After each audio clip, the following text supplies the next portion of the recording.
Monica could use a little gas. Good thing her Corolla has legendary MPG so she can find another spot to fill her up. Another reason you can always count on Corolla from Toyota.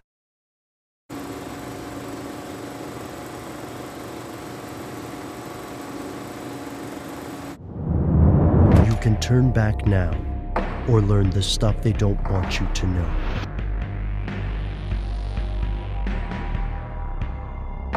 Here are the facts. Public opinion is big business. As of 2011, there were more than 7,000 public relations firms in the United States alone. These companies work on behalf of corporations, trade organizations, or individuals who hope to put a positive spin on their image. Whether it's a celebrity trying to salvage his or her reputation after a meltdown, a musician promoting an album, or a business combating negative press, chances are you've recently encountered PR work and you might not have known. There's no denying the importance of this multi-billion-dollar industry, but what exactly is it? How does it work? And who invented it? Here's where it gets crazy. The art of modern public relations can be generally traced to one man, Edward Bernays. There were other earlier innovators, but none altered the social landscape of North America as profoundly.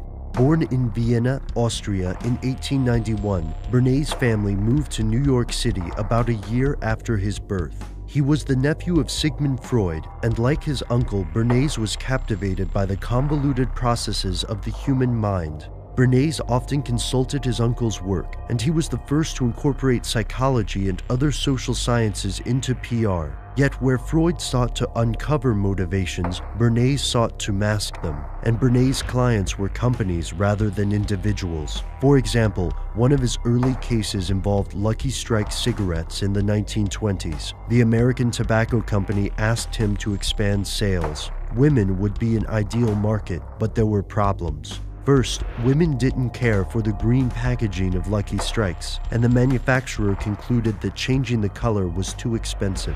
Second, it was taboo for women to smoke in public. Bernays took a unique approach to these obstacles. First, he recommended that if the packs must stay green, they should make green the premier color of the fashion season.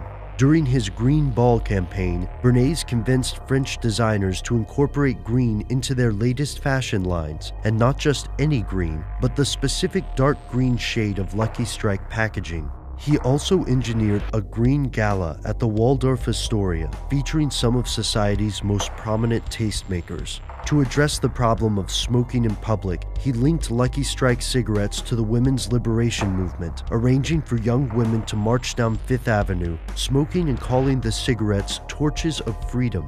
Instead of appearing to sell cigarettes, this seemingly spontaneous march appeared to be a part of the struggle for gender equality.